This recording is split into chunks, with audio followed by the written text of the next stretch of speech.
नमस्कार, मैं हूं रंजीत कुमार और आप देख रहे हैं क्लियर कट। खबरों के जाल में आपका सरोकार कहीं खो न जाए और बयानों के शोर में मुद्दे गायब न हो जाएं, इसीलिए एक खास शो आपको जरूर देखना चाहिए जो दिखाता है खबरों का एक्चुअल और फैक्चुअल चेहरा। तो चलिए शुरू करते हैं आज का क्लियर कट।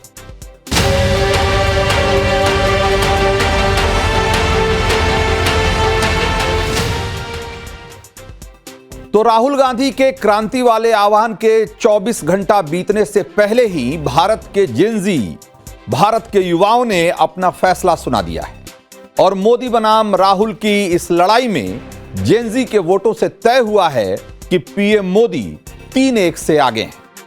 चौंकिए मत, मैं आपको दिल्ली यूनिवर्सिटी के छात्र संघ के चुनाव का रिजल्ट बता रहा हूं। डूसू के चुनाव में अध्यक्ष, सचिव और संयुक्त सचिव तीनों पदों पर बीजेपी के छात्र संगठन एबीवीपी के कार्यकर्ताओं ने या एबीवीपी के लोगों ने जीत दर्ज कराई। सिर्फ एक सीट एनएसयूआई के खाते में गई है, जो कांग्रेस का छात्र संगठन है। कल ही राहुल गांधी ने वोट चोरी का मुद्दा उठाया था और शाम 7 बजे सोशल मीडिया पर एक पोस्ट किया था कि देश के युवा, देश के स्टूडेंट्स, देश के जेनजी संविधान को बचाएंगे, लोकतंत्र की रक्षा करेंगे और वोट चोरी को रोकेंगे।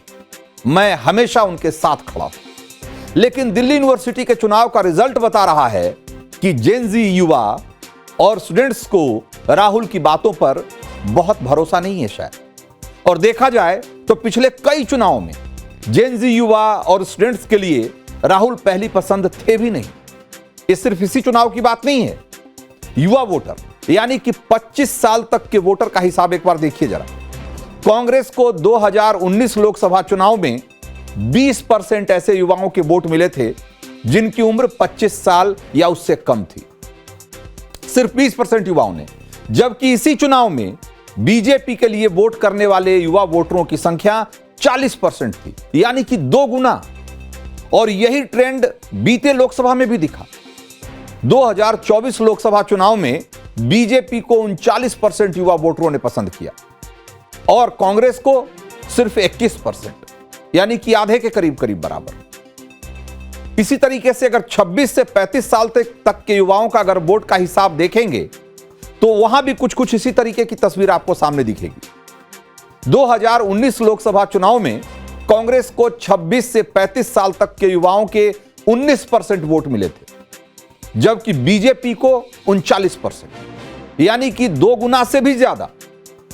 और 2024 में कांग्रेस को 21% और बीजेपी को 37%। ये आंकड़े कितने बड़े हैं उसे ऐसे समझिए कि अपने देश में 35 साल से कम उम्र के लोगों की आबादी 65% है करीब, यानी युवा ही डिसाइडिंग फैक्टर है इस देश में।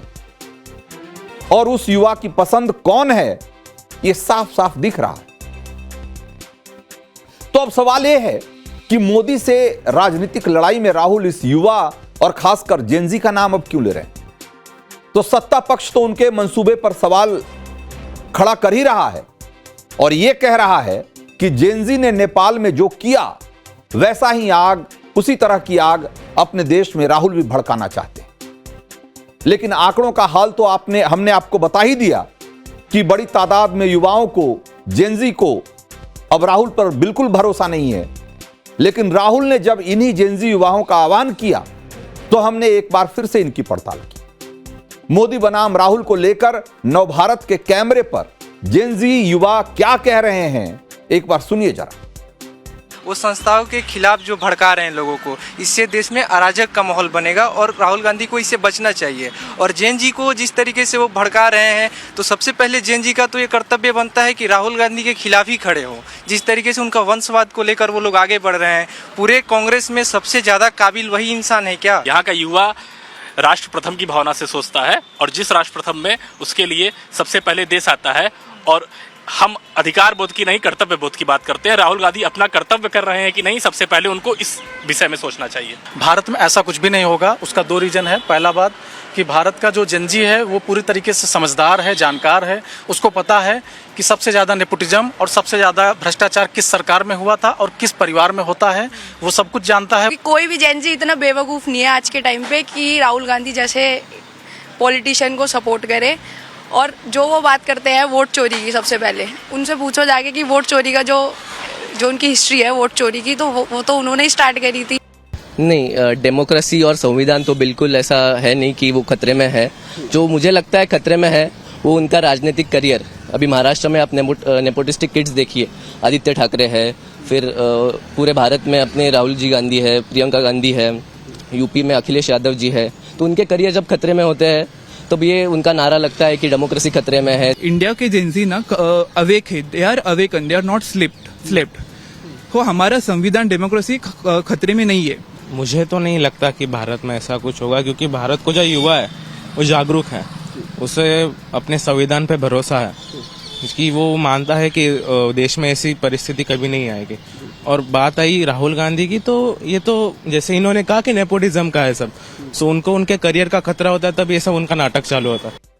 पहले तो उन्होंने जो बोला गलत है, मतलब कि जो वहाँ हो रहा है वो उनकी सरकार से प्रॉब्लम, तो वो सभी को बोल रहे हैं कि मतलब पूरा भारत में गलत है, बट ऐसा नहीं है, वो गलत बोल रहे हैं, ऐसा नहीं होना चाहिए। बाकी जो युवा है उनके पास भी तो मतलब कॉमन सेंस है ना सोचने का कि वो क्या सही है क्या गलत है। तो ये थी देश के युवाओं की राय। और देश के युवाओं को राहुल गांधी की ये बात क्यों नहीं पसंद आ रही कि लोकतंत्र खतरे में है, संविधान खतरे में है और उसको बचाने की जिम्मेदारी देश के युवाओं के कंधों पर है, और देश के जेनजी जो हैं वो देश का लोकतंत्र और इस देश का संविधान बचाएंगे, ये बात क्यों नहीं अपील कर रही युवाओं को, ये भी आपने सुन लिया। और खुद को युवा नेता कहने वाले राहुल गांधी आखिर देश के युवाओं को क्यों पसंद नहीं आ रहे हैं, इस सवाल का जवाब नेपाल में जेनजी का जो प्रोटेस्ट है उसके एजेंडे से भी आप समझ सकते हैं। जरा एक बार सोचिए कि अगर बात परिवारवाद के खिलाफ जंग छेड़ने की आएगी तो कौन देश के युवा किसकी तरफ देखेंगे, किस नेता की तरफ देखेंगे, कौन उसकी अगुवाई करेगा? क्या राहुल गांधी उसकी अगुवाई कर पाएंगे क्या? बात अगर राष्ट्रवादी एजेंडे को आगे बढ़ाने की आएगी तो जेनजी या देश के युवाओं का रुख किसकी तरफ होगा? राहुल गांधी को यह भी सोचना चाहिए।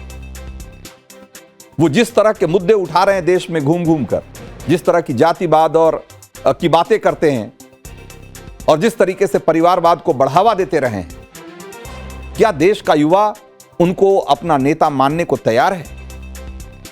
आह्वान करना तो ठीक है, तो राहुल गांधी को अपने एजेंडे तय करते वक्त इस बात का भी ध्यान रखना चाहिए। तो क्लियर कट में अब अगली स्टोरी, और आपको ये बताते हैं कि आईफोन खरीदने के लिए बड़े बड़े शहरों में जो कतारें दिख रही है वो हंसने से ज्यादा गर्व की बात क्यों है।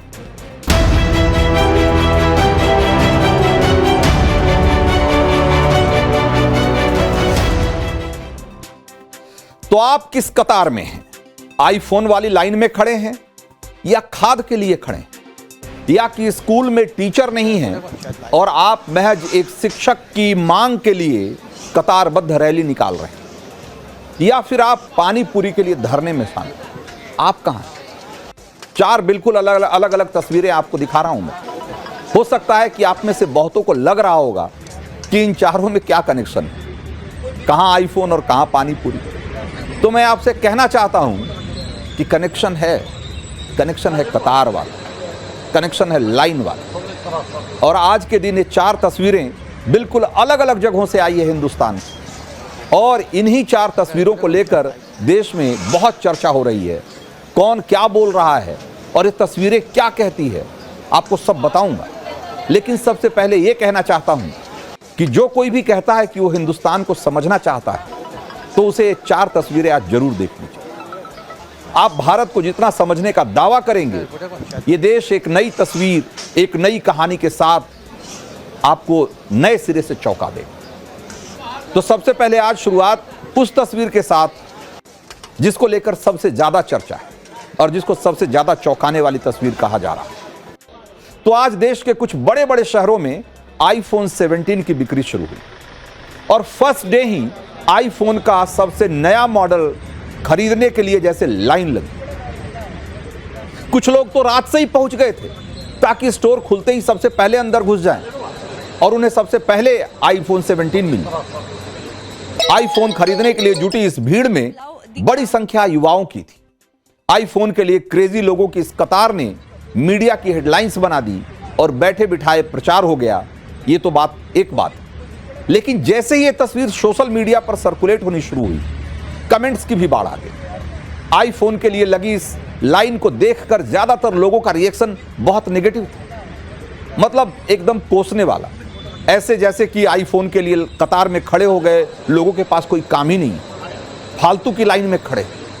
लेकिन क्या इस लाइन के बारे में जो कहा जा रहा है वही सही है, या फिर हम सिक्के का दूसरा पहलू नहीं देख पा रहे हैं? तो सबसे ज्यादा लोगों का यह कहना था सोशल मीडिया पर कि ये बड़े फालतू लोग हैं भाई, इनके पास कोई काम नहीं है, एकदम खलिहर है। तो इसका जवाब है कि भाई इनके पास अगर काम नहीं होता तो ये आईफोन की कीमत चुकाने को ऐसे ही तैयार नहीं है।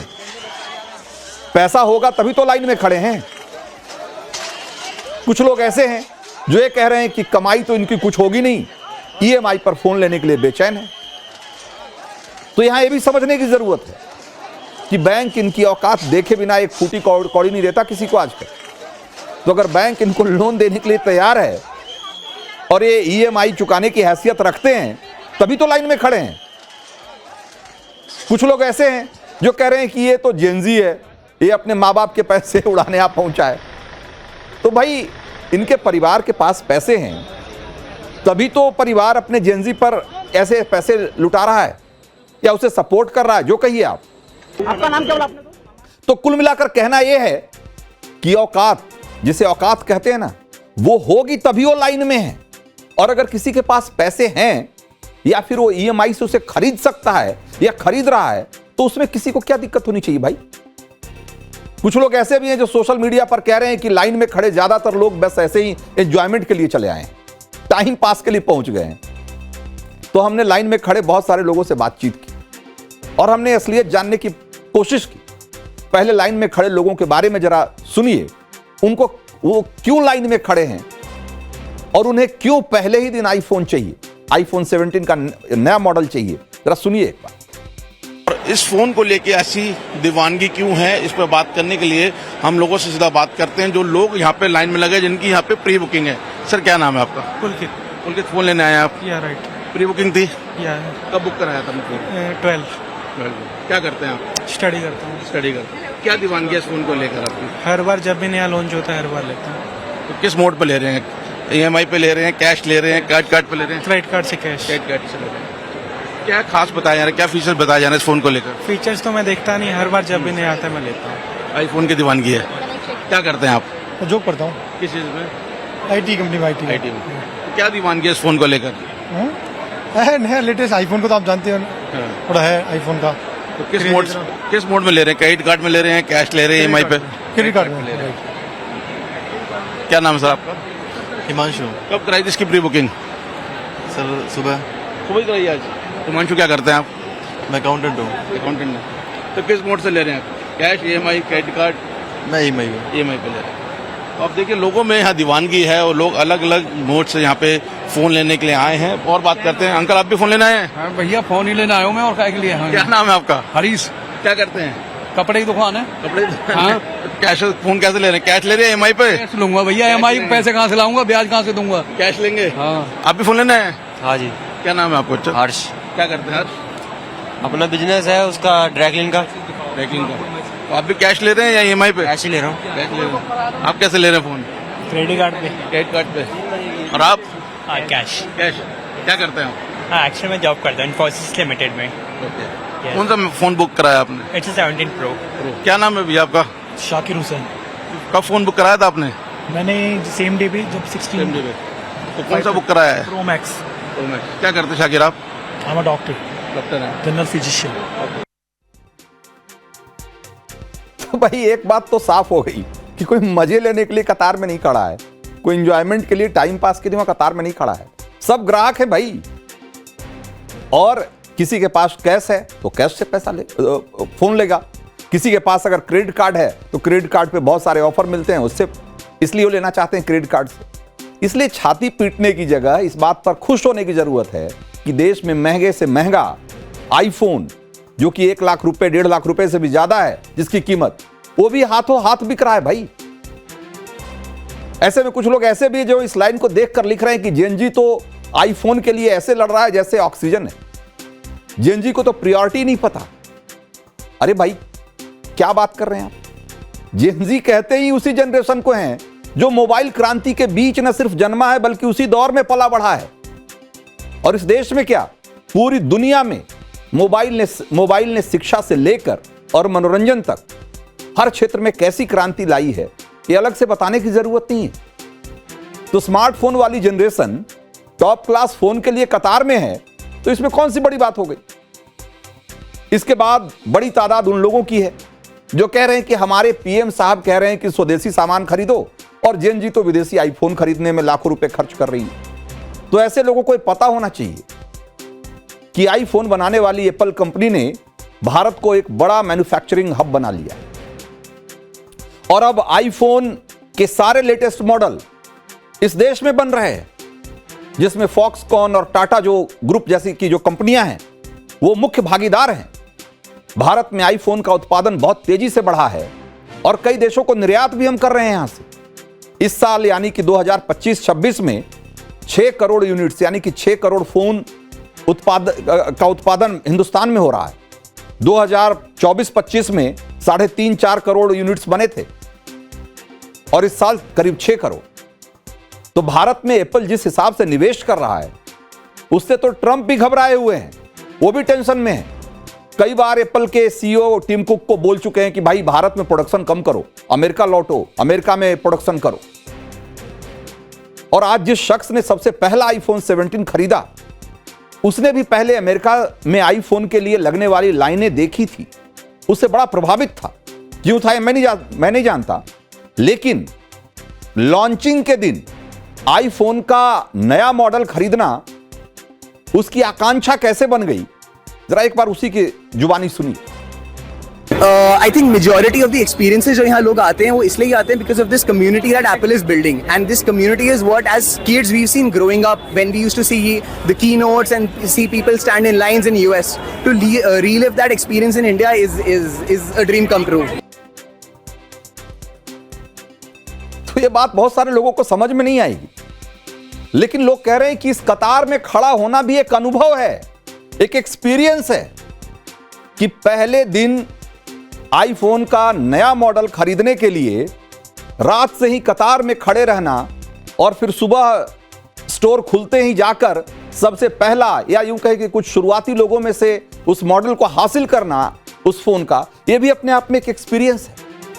और ये एक्सपीरियंस जो पहले अमेरिका और चाइना में लोग वहां के युवा ले रहे थे, अब यहां के युवाओं को लगता है कि ये मौका उनको भी मिला है।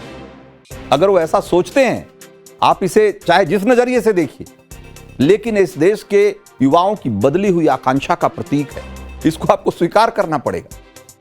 और आप में से बहुतों को याद होगा कि इस देश में ऐसी लाइनें कभी गैस सिलेंडर के लिए लगा करती थी, केरोसिन का तेल लेने के लिए ऐसी कतारें लगा करती थी, और आज भी हिंदुस्तान के बहुत सारे इलाकों में राशन की दुकान पे आपको कतारें मिल जाएंगी। लेकिन उन कतारों से तो कम से कम बेहतर है यह तस्वीर कि जिसकी तुलना अमेरिका और चीन से हो रही है। ये लाइनें बताती है कि बड़े शहरों में खर्च करने लायक आय और ब्रांड आकांक्षा दोनों बढ़ी है, और ये आर्थिक तरक्की के बिना नहीं हुआ है। तो ये देश की तरक्की का भी एक प्रतीक है, इस बात से लोगों को खुश होना चाहिए। अब एक बार फिर से जरा उन 4 तस्वीरों की तरफ लौटिए। जब हम आईफोन की लाइन पर इतनी चर्चा कर रहे हैं तो बाकी लोग किस कतार में हैं उसको भी देखा जाना चाहिए, उसको खारिज नहीं किया जाना चाहिए, उसे झुठलाया नहीं जा सकता। आईफोन वाली लाइन के साथ बाकी की जरा ये 3 लाइनें भी देखिए, ये भी हिंदुस्तान की है, और इसको देखे और समझे बगैर इस देश को समझने की जो कोशिश है वो कंप्लीट नहीं होगी, पूरी नहीं होगी। यह भी फैक्ट है कि देश के कई इलाकों में आज खाद के लिए लंबी लंबी लाइनें दिख रही हैं। खाद की सप्लाई में कमी और डिस्ट्रीब्यूशन में जो झोल है उसकी वजह से लोग परेशान हैं। लोग आज भी खाद के लिए कतार में लोगों को खड़ा होना पड़ रहा है। देश में ऐसी कतारें खत्म होनी चाहिए, और ऐसी कतारें भी खत्म होनी चाहिए जैसी अरुणाचल में देखिए, ये भी एक कतार है, काफिला है। उन स्कूली बच्चियों का जो एक टीचर की मांग को लेकर रात के अंधेरे में मार्च करने को मजबूर है। तस्वीर अरुणाचल प्रदेश के गांव नंगनो की है और ये 90 लड़कियां जिला मुख्यालय लेम्मी के लिए निकली। ये अपने गांव के स्कूल में टीचरों की कमी से परेशान थी और कई बार शिकायत किया, लेकिन किसी ने उनकी शिकायत का लोड नहीं लिया, किसी ने सीरियसली नहीं लिया। आखिरकार इन बच्चियों ने स्कूल का यूनिफॉर्म पहनकर 65 किलोमीटर की पदयात्रा निकाल दी। अपने गांव से निकल गई और पूरी रात पैदल चलती रहीं और सुबह जाकर जिला मुख्यालय पहुंची। सोशल मीडिया पर जब वीडियो वायरल हुआ तब प्रशासन की नींद खुली, आनन फानन में अपॉइंटमेंट हुई। तो आईफोन के लिए कतार में लगने वाले देश का एक किस्सा यह भी है, एक कतार यह भी है और यह कतार भी खत्म होनी चाहिए। और चलते चलते इसी हिंदुस्तान की एक और तस्वीर देख लीजिए। यह भी एक रंग है। यह तस्वीर वडोदरा की है, जहां यह महिला सड़क पर धरना देने बैठ गई, सिर्फ इसलिए क्योंकि महिला को पानी पूरी वाले ने 20 रुपए में 6 पानी पूरी की जगह सिर्फ 4 पानी पूरी खिलाया था। और महिला का दावा है कि ऐसा अक्सर उसके साथ होता था और आखिरकार तंग होकर उसे सड़क पर धरने पर बैठना पड़ा। और यहां इस धरने को देखने वालों की भी कतार लग गई। अब इस धरने और कतार के बारे में क्या ही कहूं। तो क्लियर कट में अब आगे बढ़ते हैं और आपको बताते हैं कि टीम राहुल गांधी के किस पुराने मेंबर का फिर से पाकिस्तान के लिए प्यार उमड़ पड़ा है।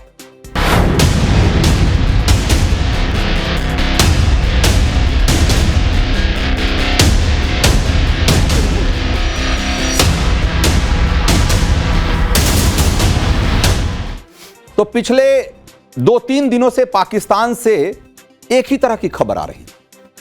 वहां बैठकर घाटी में आतंक फैलाने की साजिश रचने वाले आतंकी संगठनों ने कबूला कि ऑपरेशन सिंदूर ने पाकिस्तान की चूल्हे हिला दी। पाकिस्तानी फौज की सरपरस्ती में चलने वाले आतंकी अड्डे तबाह हो गए और पाकिस्तान ने सऊदी अरब से रक्षा समझौता किया तो उसको लेकर यह कहा गया कि यह कुछ और नहीं बल्कि भारत की अगली कोई कार्रवाई से बचाव की एक नई रणनीति। इसी कड़ी से जुड़ती एक और खबर आ जाई। टीम राहुल गांधी के भरोसेमंद चेहरे और ओवरसीज कांग्रेस के प्रमुख सत्यनारायण गंगाराम पित्रोदा, जिनको कि सैम पित्रोदा के नाम से दुनिया जानती है, उन्होंने क्या कहा जरा एक बार सुनिए। उन्होंने कहा कि पाकिस्तान में मुझे घर जैसा लगता है। उनके बयान में बड़ी चालाकी से पाकिस्तान से संबंध सुधारने की वकालत दिख रही थी। एक बार सुनिए पहले। तो पित्रोदा साहब ने जिस तरह पाकिस्तान के लिए मोहब्बत जताई, वो मोहब्बत की दुकान चलाने वाले उस पार्टी कांग्रेस की जो पुरानी फितरत है एक तरीके से, लेकिन जिस तरह उन्होंने विदेश नीति पर मोदी सरकार को ज्ञान देने की कोशिश की, वो थोड़ी चौंकाने वाली थी। पित्रोदा ने बयान तो ऐसे दिया जैसे पाकिस्तान से संबंध प्रधानमंत्री मोदी ने बिगाड़ा है और ऐसा करके उन्होंने बहुत गलत किया है। यह बयान देते वक्त लगता है पित्रोदा 5 महीने पहले हुए पहलगाम आतंकी हमले को भूल चुके हैं, जिसमें 26 बेगुनाह भारतीयों को गोलियों से उनका धर्म पूछकर भून डाला गया था। और पहलगाम पहला आतंकी हमला नहीं था।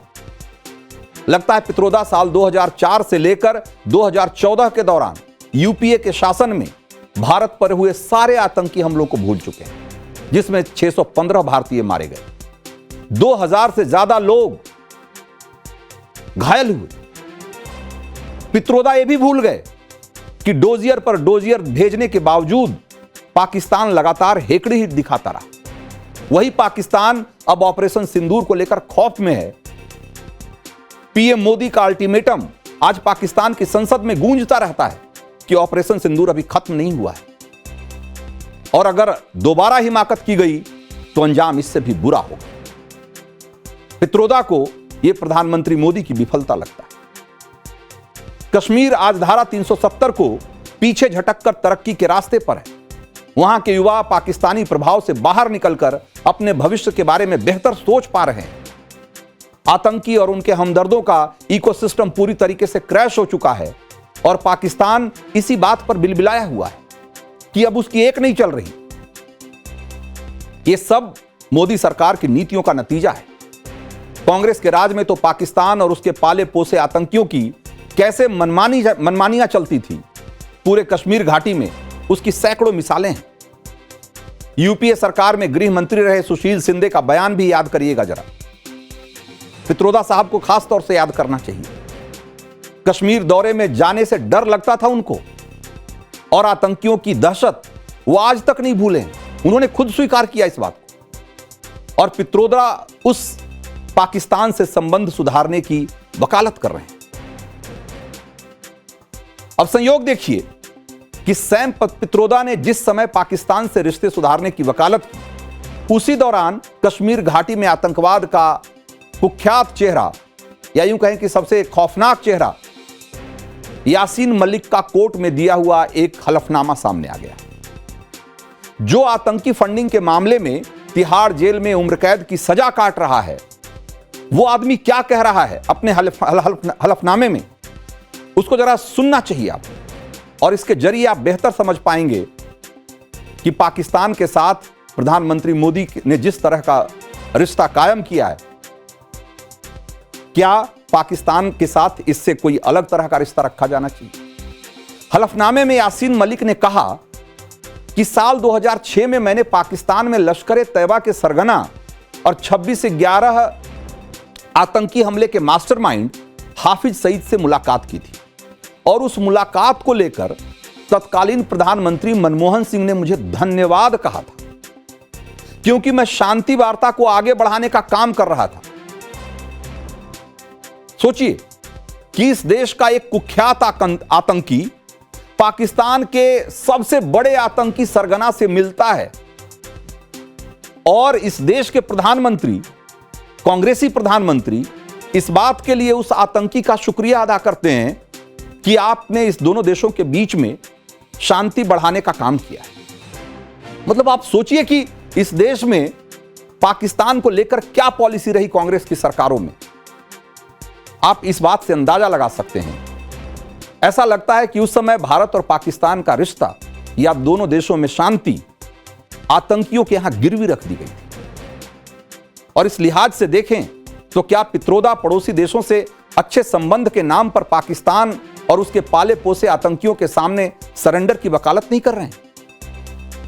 वो चाहते हैं कि फिर से एक बार इस देश में अमन और शांति हाफिज और यासीन मलिक जैसे लोगों के यहां गिरवी रख दी, उन्हें अपनी साजिशों को भारत में बेखौफ अंजाम देने की छूट दे दी जाए। एक लाइन में कहूं तो जो हर बार पीठ में छुरा घोंपें, उसी के साथ मोहब्बत की दुकानदारी करना चाहते हैं पित्रोदा और उनकी पार्टी कांग्रेस। जहां तक मोदी सरकार की विदेश नीति का सवाल है, तो इस पर पित्रोदा को याद करना चाहिए। साल 2014 में प्रधानमंत्री मोदी अपनी विदेश नीति में उन्होंने पहला शब्द जो कहा था, नेबरहुड फर्स्ट, यानी कि सबसे पहले अपने पड़ोसियों पर ध्यान दीजिए और अपने पड़ोसियों की कद्र करना शुरू करिए। और इसका मकसद था कि दक्षिण एशिया के जो सारे पड़ोसी देश हैं, उनसे आर्थिक, सांस्कृतिक, जो पीपल टू पीपल कनेक्शन है, उसको मजबूत किया जाए। साल 2014, 2019 और 2024 में अपने शपथ ग्रहण समारोह में उनके न्योते पर दक्षिण एशियाई देशों के नेता आए भी, और ये दक्षिण एशियाई क्षेत्रीय सहयोग संगठन, यानी कि जिसको सार्क आप कहते हैं, उसको एक अलग लेवल पर ले जाने की एक बहुत बड़ी पहल थी। इसी तरीके से एक्ट ईस्ट और सागर, यानी कि security and growth for all in the region की नीति पर मोदी सरकार ने 2015 से ही काम करना शुरू कर दिया, और इन्हीं नीतियों का नतीजा था कि नेबरहुड में, यानी कि भारत के पड़ोस में, भारत के जो संबंध हैं पड़ोसी देशों के साथ, वो बेहतर भी हुए। और आज मोदी अगर ग्लोबल साउथ की बात करते हैं, तो उसमें भी इस खित्ते में, या यूं कहें कि इस रीजन में जो बाकी देश हैं, भारत के पड़ोसी देश हैं, उन सबों का हित निहित है। और मोदी के इस अभियान को, इस पहल को समर्थन भी मिल रहा है पूरी दुनिया में। लेकिन पाकिस्तान भारत के साथ जिस तरह का बर्ताव करता रहा है, जिस तरीके से पीठ में छुरा घोंपता रहा है, क्या पाकिस्तान के साथ पाकिस्तान की शर्तों पे रिश्ते रखना चाहिए? ये वो सवाल है जिसका जवाब कांग्रेस के जो कर्ता धर्ता हैं, राहुल गांधी हैं, और जो पित्रोदा जैसे लोग जिस तरह की बात कर रहे हैं, उनको ये समझना होगा कि पाकिस्तान जैसे पड़ोसी के साथ आप इस तरीके के संबंध नहीं रख सकते, या पाकिस्तान जैसे पड़ोसी को आप इस तरीके से, जैसा कि पित्रोदा चाहते हैं, अगर उस तरीके से अगर आप संबंध रखेंगे तो उसका नतीजा वही होगा जो 2014 से पहले होता रहा। तो क्लियर कट में आज इतना ही। मुझे दीजिए इजाजत। ब्रेक के उस पार देखिए प्रतिशोध दिनेश गौतम के साथ।